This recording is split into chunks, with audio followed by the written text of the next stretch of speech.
प्रणाम आप सभी को। आज हम बात करेंगे भारत की संस्कृति के बारे में, क्योंकि भारत एक देश नहीं, एक संस्कृति है। यहाँ पर हर पत्थर, हर नदी, हर सुर, हर नृत्य के पीछे कोई ना कोई कहानी छिपी हुई है। आज हम यही समझाने की यात्रा शुरू कर रहे हैं, जिसको हम लोगों ने नाम दिया है भारत की संस्कृति की यात्रा। जानते हैं भारत की संस्कृति की यात्रा में हम कौन हैं, हु आर वी कल्चरली, यानी हम कौन है वो, है ना। हम कहते हैं कि हम भारतीय हैं। भारतीय होने का मतलब क्या है? भारतीय होने का मतलब है डाइवर्सिटी को सेलिब्रेट करना, धर्म नहीं, धर्म को जीना। जिस तरीके से आप मेरे बैकग्राउंड में शंख की आवाज़ सुन रहे हैं, यही है धर्म को जीना। प्रकृति और परंपरा के बीच में समन्वय बना के रखना। ये भारत को कहा गया है यूनिटी इन डाइवर्सिटी नहीं, डाइवर्सिटी इन यूनिटी, यानी हमारा भारत देश डाइवर्सिटी में यूनिटी को शो करता है या दिखाता है। क्योंकि पहचान अलग हो सकती है, आपकी अलग पहचान है, मेरी अलग पहचान है, पर आधार हम सभी का एक ही है, वो है हमारी भारतीय संस्कृति। हमारी भारतीय संस्कृति को आखिर क्या चीज़ें शेप करती हैं, है ना। तो अगर हम भारतीय संस्कृति को समझने की कोशिश करें तो इसे हम 4 पिलर्स में देख सकते हैं। आपने एम्बलम देखे होंगे ना, उसमें भी 3 शेर तो हमें दिखते हैं, एक नहीं दिखता है, राइट। तो इसी तरीके से हम अपने अगर भारतीय संस्कृति को डिवाइड करें तो 4 पिलर्स में हम इसे दिखा सकते हैं: ज्ञान, कला, आस्था और परिवार। ज्ञान जैसे गुरुकुल, जैसे वेदा, नालंदा में जो ज्ञान मिले। कला की अगर हम बात करें तो क्लासिकल डांस, इंस्ट्रूमेंट और बहुत सारी क्लासिकल म्यूज़िक, बहुत सारी चीज़ें हैं, है ना। ज्ञान में की अगर हम बात करें तो भारतीय परंपरा में शिक्षा इज इक्वल टू क्या? चरित्र निर्माण, है ना। हम कहते हैं शिक्षित व्यक्ति है, भारत में जब हम कहते हैं शिक्षित व्यक्ति है तो एक चरित्र निर्माण, हम उसके चरित्र को देखकर कहते हैं नहीं ये शिक्षित व्यक्ति है, ठीक है। तो हमारे भारतीय परंपरा में शिक्षा मीन्स चरित्र का निर्माण।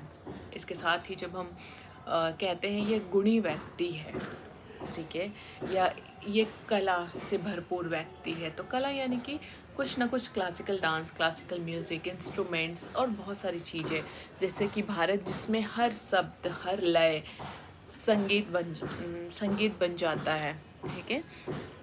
तो ये होती है कला से भरपूर। जब हम तीसरे स्तंभ की ओर देखते हैं तो वो है हमारी आस्था। आस्था हमारे मंदिरों में, आस्था हमारी नदियों में, आस्था हमारी घर के टेम्पल्स में, पूजा घर में, बहुत जगह आस्था है ना। तो इवन प्रकृति में जो नदी, जिसे हम गंगा नदी कहते हैं, वो भी हमारी आस्था का ही प्रतीक है। यहाँ प्रकृति भी पूजी जाती है ना। हम छठ में सूर्य भगवान को जल देते हैं, हम सूर्य देव को पूजते हैं, है ना। हम जितने हमारे फसल होते हैं, 14 को मकर संक्रांति में हम अपने फसल की कटाई में खुशी मनाते हैं। इसी तरीके से हम दिवाली में बाली पूजते हैं, या धान की बाली जो आती है उसे पूजते हैं। तो हम कहीं ना कहीं प्रकृति को भी पूजते हैं, है ना। इसके साथ ही लास्ट और सबसे इम्पॉर्टेंट पिलर जो हमारी भारतीय संस्कृति में है वो है joint family visuals. Joint family मतलब हमारी सबसे बड़ी शक्ति हमारे संबंध हम अपनों से, हमारे संबंध हमारे अपने परिवार से, है ना। आज हम घर से दूर रहकर छोटे छोटे टुकड़ों में बंट गए हैं, लेकिन अगर हम अपने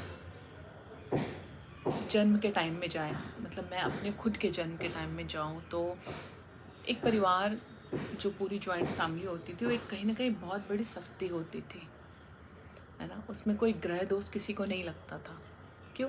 क्योंकि आपके सारे ग्रह उसी घर में हैं। जैसे अगर आप अपने पिता की सेवा करें तो आपका सूर्य मजबूत हो जाएगा, भाई बहन से संबंध अच्छे रखे तो मंगल मजबूत हो जाएगा, पत्नी से अच्छे संबंध रखे तो शुक्र मजबूत हो जाएगा। आपके घर में जो दादाजी रहते थे, बड़े पापा होते थे, पापा होते थे, इन सब की सेवा में ही आपका सूर्य वैसे भी मजबूत हो जाता था। तो जो चौथा स्तंभ है वो है हमारी जॉइंट फैमिली, उसके वैल्यूज़, ठीक है, ये सबसे बड़ी शक्ति है। तो ये 4 स्तंभ है जो हमारे कल्चर को रिप्रेजेंट करते हैं। ये तो हो गई बातें कल्चर की, अपनी संस्कृति की। लेकिन अब मन में सवाल ये आ रहा होगा कि ये कल्चरल सीरीज हम क्यों सुन रहे हैं, है ना? देखो, कल्चरल सीरीज बनाने के पीछे एक ही मकसद है कि ये सीरीज उन सब कहानियों को फिर से जिंदा करेगी। जितनी भी हमारी वो कहानियाँ हैं जिसे हम फिर से जिंदा करेंगे, जिन पर हमारा भारत टिका है, जिन पर हमारी भारतीय संस्कृति टिकी है। हम देखेंगे हमारे तीर्थ का रहस्य क्या है, हम ये भी जानेंगे कि हमारी कला का इतिहास क्या है।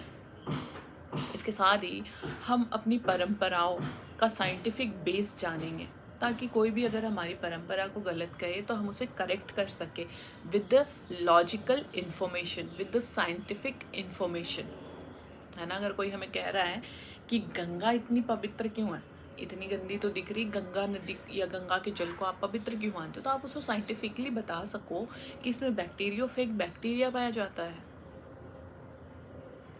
जो गंदे बैक्टीरिया को ख़त्म कर देता है। इसलिए हम 9 दिन के कलश में भी गंगा जल मिलाते हैं। जब हम नवरात्र में 9 दिन की कलश स्थापना करते हैं तो उसमें भी गंगा जल मिलाते हैं, ताकि नॉर्मल पानी कलश का ख़राब ना हो सके, ठीक है? और इसे हम अपने आस्था से भी जोड़ते हैं। तो ये है हमारे परंपराओं का साइंटिफिक बेस। इसके साथ ही भारत की संस्कृति दुनिया को क्या दे रही है, ठीक है? लोग आज हमसे क्या सीख रहे हैं, हम इस वीडियो में ये भी जानेंगे। तो ये सफ़र ज्ञान का नहीं, गर्व का होगा। आज से हम सब मिलकर ये सफ़र शुरू करेंगे, ज्ञान का नहीं, गर्व का। गर्व होना चाहिए आपको, प्राउड फील होना चाहिए आपको। अगर आप चाहते हैं कि भारत की परंपराएं अजनबी बनकर ना रहे, है ना, आपको भी पता हो कि भारत की परंपराएं क्या है, आपको अजनबी सा ना लगे जब आप दिल्ली, मेट्रो सिटी, मुंबई, बेंगलोर छोड़कर जब आप कल्चरल सिटी में जाएं, बनारस, उज्जैन, है ना, तो यहाँ आपको ये ना लगे कि आप अजनबी हैं, आप इस भारत देश का हिस्सा नहीं हैं, है ना? तो अजनबी बनकर ना रहें, इस यात्रा का हिस्सा बने और पूरी भारतीय संस्कृति की परंपरा से अवगत हो जाए।